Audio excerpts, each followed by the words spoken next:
Hello guys. आज की इस कहानी में हम बात करने वाले हैं एक ऐसे व्यक्ति की जो एक छोटे से स्टेशन पर चाय बेचने वाले लड़के से इंडिया का सबसे पावरफुल लीडर बन गया। हाँ, हम बात कर रहे हैं नरेंद्र दामोदर दास मोदी की। कैसे मोदी का बचपन था, कैसे उन्होंने पढ़ाई की, कैसे उन्होंने संघर्ष काट कर प्रधानमंत्री का सफर तय किया, और सबसे बड़ा सवाल, मोदी इतने पावरफुल कैसे बन गए। तो शुरू करने से पहले सब्सक्राइब कर दो अगर सब्सक्राइब नहीं किया तो, और वीडियो को एंड तक देखना। चलिए एक लंबे सांस के साथ शुरू करते हैं मोदी की जिंदगी की ये सिनेमैटिक और इंस्पायरिंग कहानी। 7 सितंबर 1950 गुजरात के एक छोटे से टाउन वडनगर में एक लड़का पैदा होता है। घर में पैसा नहीं, सुविधा नहीं, लेकिन उम्मीदें बहुत बड़ी। उनके पिता दामोदर दास मोदी रेलवे स्टेशन पर चाय बेचते थे। सुबह सुबह मोदी उनके साथ स्टॉल पर खड़े हो जाते। गर्म चाय की खुशबू, प्लेटफॉर्म की आवाजों के बीच मोदी सीख रहे थे मेहनत क्या होती है। उनका बचपन आसानी से नहीं गुजरा, कभी पैसे की कमी, कभी खाने की प्रॉब्लम, लेकिन मोदी के अंदर एक अलग सी आग थी।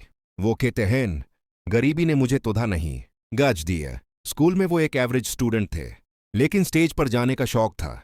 ड्रामा, स्पीचेस, डिबेट्स, यहां उनकी आवाज उभार रही थी।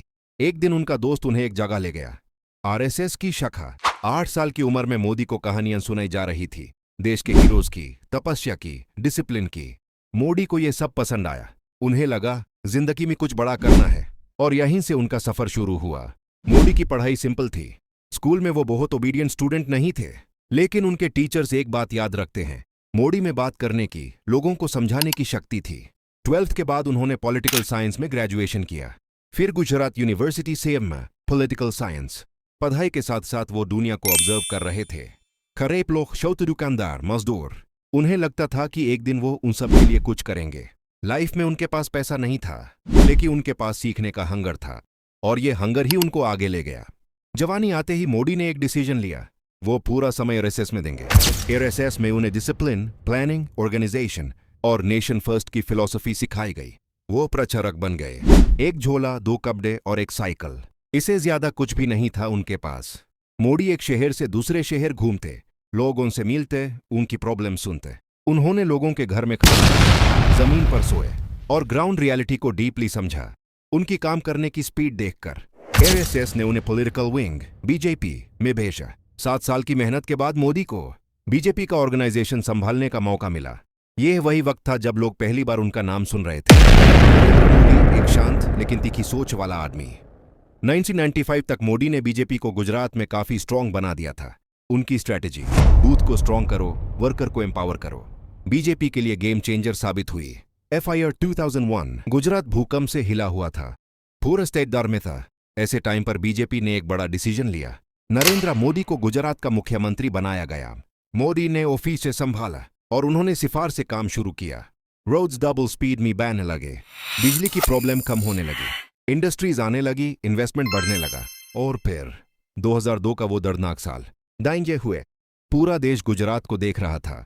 मोदी पर सवाल उठाए गए, क्रिटिसिज्म हुआ, उनकी लीडरशिप पर डाउट्स आए, लेकिन मोदी रुके नहीं। उन्होंने कहा, जिंदगी में अगर रुक जाओ तो दूसरे तुम्हारी कहानी लिख देंगे, और यही डिटर्मिनेशन उन्हें वापस खड़ा कर देता है। गुजरात में उनका वर्क मॉडल चुन चुनकर लोग देख रहे थे। Business community, youth, middle class, सब मोदी का नाम जान चुके थे। 2013 में बीजेपी ने एक डिसीजन लिया जो इंडिया की पॉलिटिक्स हमेशा के लिए बदल देगा। मोदी को पीएम कैंडिडेट अनाउंस कर दिया गया। 2014 में मोदी ने रैलीज की, आंधी की तरह। उनकी स्पीचेस, उनका स्टाइल, उनकी एनर्जी लोगों को अट्रैक्ट कर रही थी। और फिर इलेक्शन हुआ, रिजल्ट आए, बीजेपी ने हिस्ट्री बना दी। नरेंद्र मोदी भारत के प्रधानमंत्री बन गए। चाय बेचने वाला लड़का अब देश का लीडर था।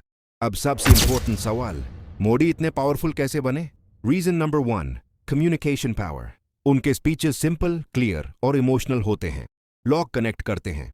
Reason number 2, social media mastery. Modi ने डिजिटल कम्युनिकेशन को एक वेपन की तरह यूज किया। Reason number 3, bold decisions. Demonetization, GST, surgical strike, article 370। इन बड़े डिसीजंस ने उन्हें स्ट्रांग लीडर बिल्ड किया।